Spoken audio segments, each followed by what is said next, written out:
Hello and welcome to Widnes Rugby Chat, episode 32 with me, James Gordon. Thanks as always to our sponsors, Musical All Sorts, PD Law Solicitors, Deals the Jewellers and Arnold Gorse Financial Management. Quite a few newsy bits of stuff to get through in this episode. The latest news coming out of the club, a new signing, Pat Moran has joined the Vikings from Warrington. He's been at Warrington for a good few years, but only played a handful, I think twice, even for the first team. He has played plenty of times in the Championship for Sheffield and Rochdale, and is an Ireland international as well. He said he was over the moon to sign a contract with Widnes on the website. Of course he is. And he becomes the latest new face for the 2020 squad. That takes the confirmed list, I think, up to 16. He is the sixth new signing following Shane Grady, Jake Spedding, Dion Cross, Kenny Baker and Liam Cooper.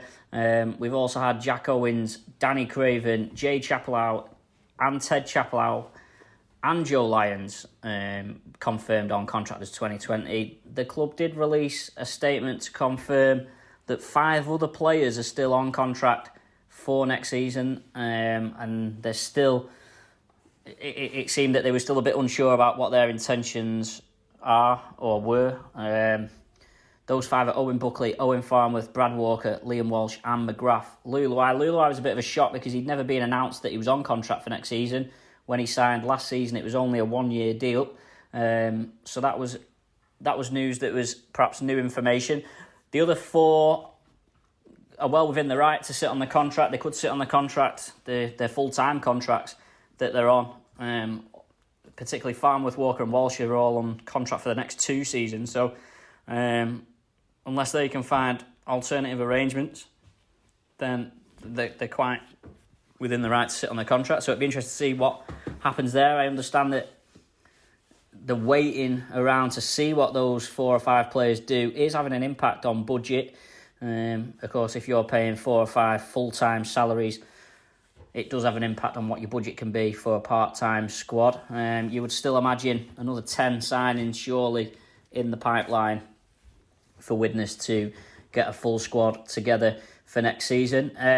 My understanding is, reserves-wise, the club are maybe looking at recruiting 7 or 8 players specifically to play for the reserves. So that might mean amateur players. We see this debate all the time about players from the amateur game who perhaps deserve a shot at professional. It's very difficult to chuck them players in and risk them in a first team environment, but the Widnes coaching staff could get them in, play reserves, and if they like what they see, then give someone a chance to play in the first team. So it's good for pathway opportunities. I'm sure the reserve system coming into play as well.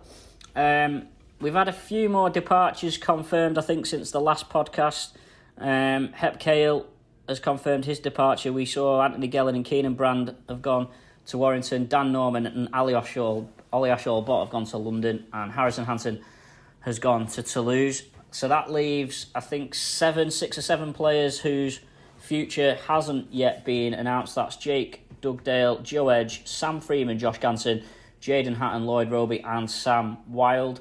I haven't heard anything in relation to many of them. I know Sam Freeman had an operation which was supported by the club, so he may well still be around. Sam Wilde, I know, was potentially looking for a full-time deal somewhere. Of course, he's not being announced yet. I think contracts run till November anyway, so we may see a bit more news on that front in the next couple of weeks. The Hep Cale departure has caused a little bit of a stir, it's fair to say. Obviously, Hep revealed... There's been a lot of talk about it, and some of it's got a bit silly. Hep revealed on his Twitter account that he was leaving having not agreed a deal with the club or whatever. The club then released an extremely lengthy and transparent statement, which was disputed by some quarters. The truth probably lies somewhere in the middle. My perception of it is that Widnes have sort of, with them going part-time, have almost come to the decision that they couldn't afford Cale whereas maybe Cahill would have been happy to accept. Certainly, he acknowledged that he would have had to take a big pay cut to stay, and it seems that maybe Cahill would have accepted something had he been offered it. That is my understanding. I think it's got terribly ugly. Certainly, don't think some fans have covered themselves in glory. I don't think there's any real winners in the situation. I'm sure Cahill probably would have liked to have stayed, and I'm sure the club may well have liked to have kept him. So it just seems a bit poorly handled communications-wise, maybe. Obviously, you can draw your own conclusions as to whose fault that may or may not be. But yeah, some of the stuff that's been coming out off the back of that is quite ridiculous, really. The club obviously felt that they'd received such abuse about the news that they had to release what is quite unprecedented statement, really. A lot of ins and outs in that statement that the club released. If you've not seen it, it is on the club website, and they break down how they told the players on May the 1st that they weren't in a position to confirm whether a contract could be offered. They say on the 28th of June they confirmed they were going to part-time. They confirmed that the salary cap budget wasn't confirmed by the RFL until the end of August. They say that Heppard had an offer from another club that he'd made the club aware of. Anyway, it's all sort of water under the bridge now. I understand Cahill has got a good offer in Australia, and that's where he'll be going.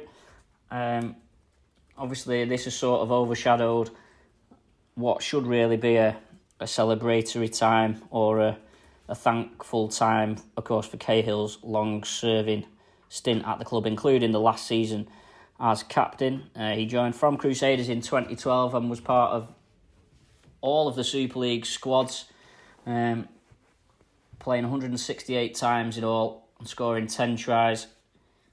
He played in all of those highs and lows over the years in Super League, from the many lows in 2012 to some of the highs, reaching the Challenge Cup semi-final 2014, the playoffs in 2014, and then some decent performances and decent finishes in 2016 as well. So yeah, Cahill, great servant to the club. A shame that he's not staying. I mean, if it was up to me, I would have kept him, because I think that there's a need in the Widnes team for some experience and almost a connection to not a connection to the past as such, but just someone who understands where the club has been and what it's been through.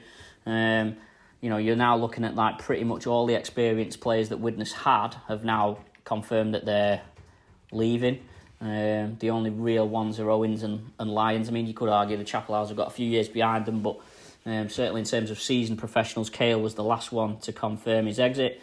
It also leaves Widnes needing to recruit some experienced professionals to go in around. There's a lot of youth in that squad again, and of course after last season we know that you just need, there's some games where you need that experience in the team to maybe get you over the line. I think there's been coming out of the Cahill stuff, there's a few disappointing comments I've seen on, I think it was on Facebook. I think Anthony Gelling's wife made a very disparaging comment about the club, calling Widnes a tiny club.